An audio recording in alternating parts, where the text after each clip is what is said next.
Namaskar and welcome to Kundli Consult. Today's topic we will talk about planetary transit, and this is because Jupiter has recently transited to the sign of Aries. And a lot of people have been asking me how this transit will affect them. Now, normally, when you look through various videos which many astrologers give on YouTube about various transits, they will generally talk about the transit effects from two perspectives. One is either they will talk about from your Janma Rashi, which is basically in which sign your moon is in your horoscope, or from your Lagna, which is the ascendant.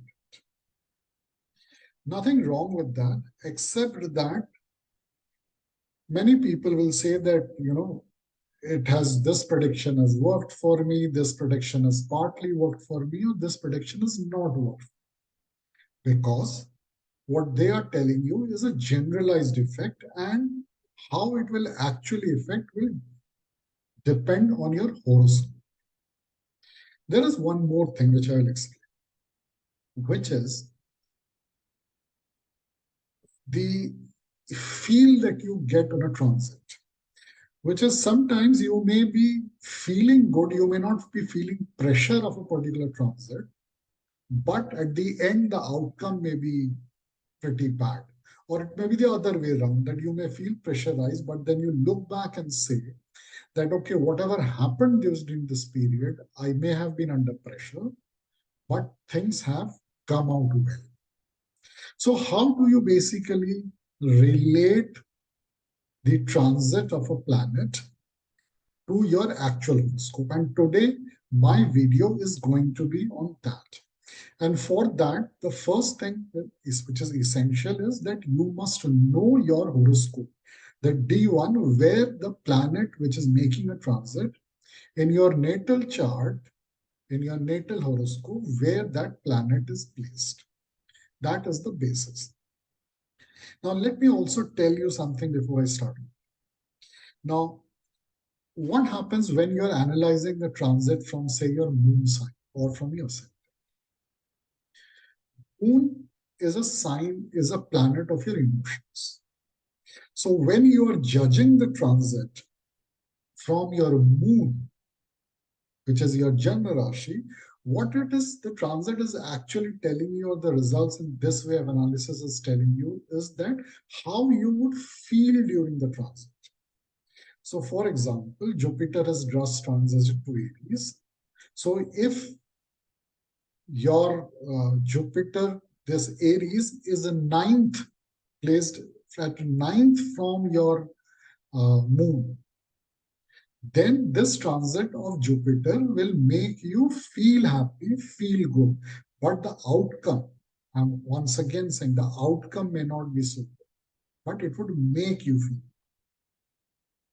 Similarly, when it is from the Lagna, then suppose it is again, Aries is again ninth, since I took the ninth for moon sign. If it is ninth from your Lagna, then this Jupiter trans, during this Jupiter transit, generally your behavior, your outlook towards life, about yourself, would be positive and happy.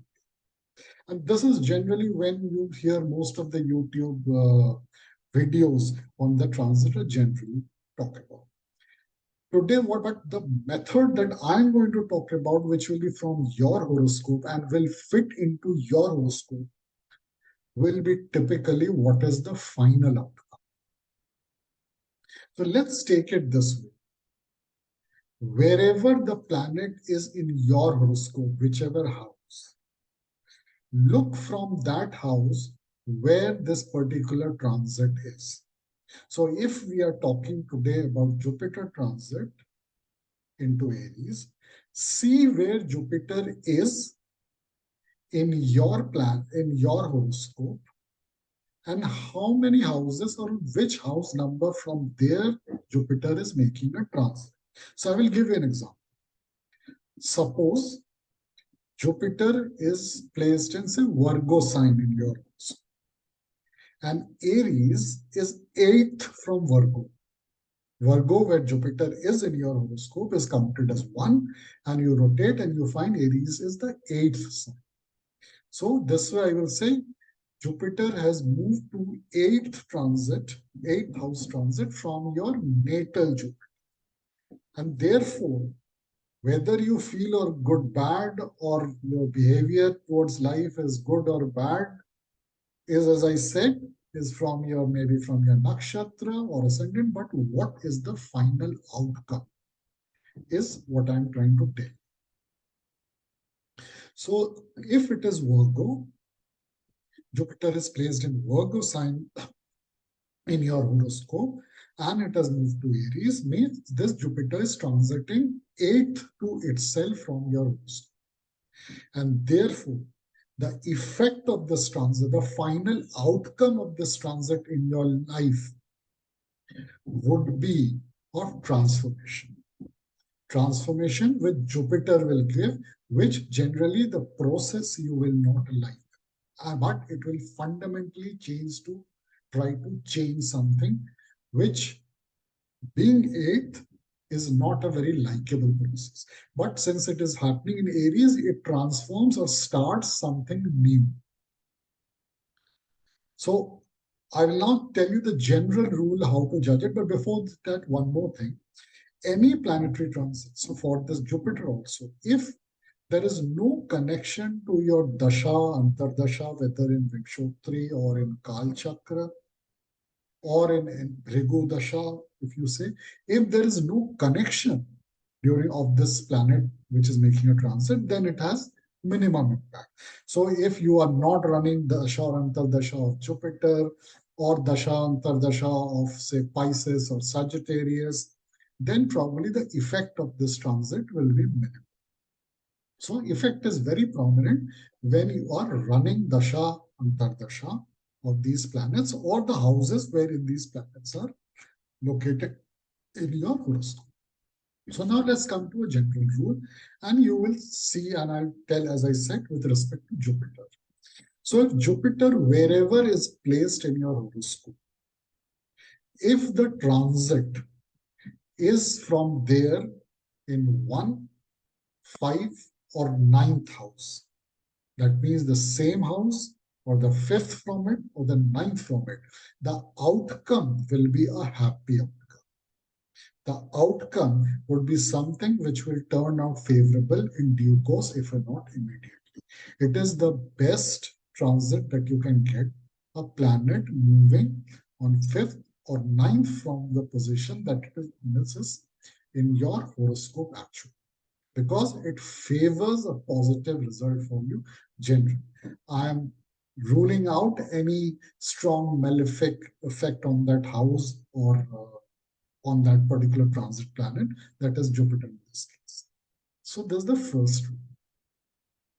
If it is in 4, 7, and 10th from its natal position, so if Jupiter is transiting your 4th house or 7th house or 10th house from where Jupiter is in your horoscope, then it will support, it will not overly be positive, but it will support your efforts towards a good life, towards a happy life, or towards solution of whatever problem. So it just supports.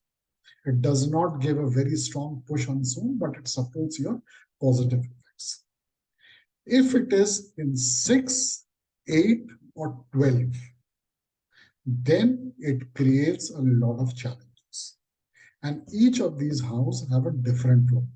So if it is a 6th house, then you will struggle to find a solution, and the solution will require a lot of effort. Otherwise, you will fail constantly, or probably you will not get a positive outcome for any problems. If it is 8th, then it will force you to change.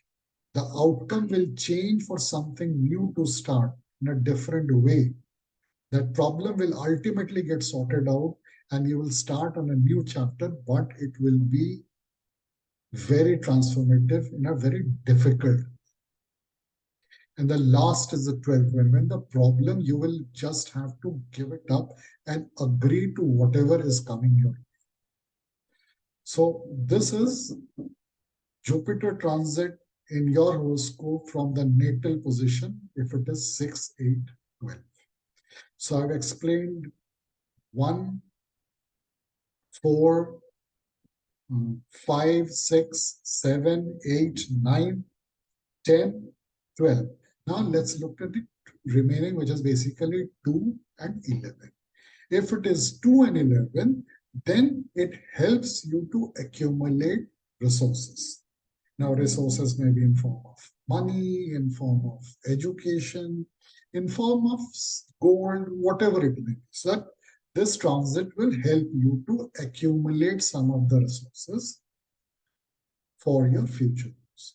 So this is the, what I've told you is the final outcome of the transit, irrespective of whether the transit you're feeling good about it or bad about it. What is the ultimate effect of the transit?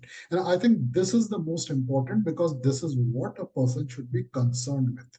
That when a planetary transit of a heavy planet like, say, Jupiter or Saturn or Rahu or Ketu happens, what is the final outcome?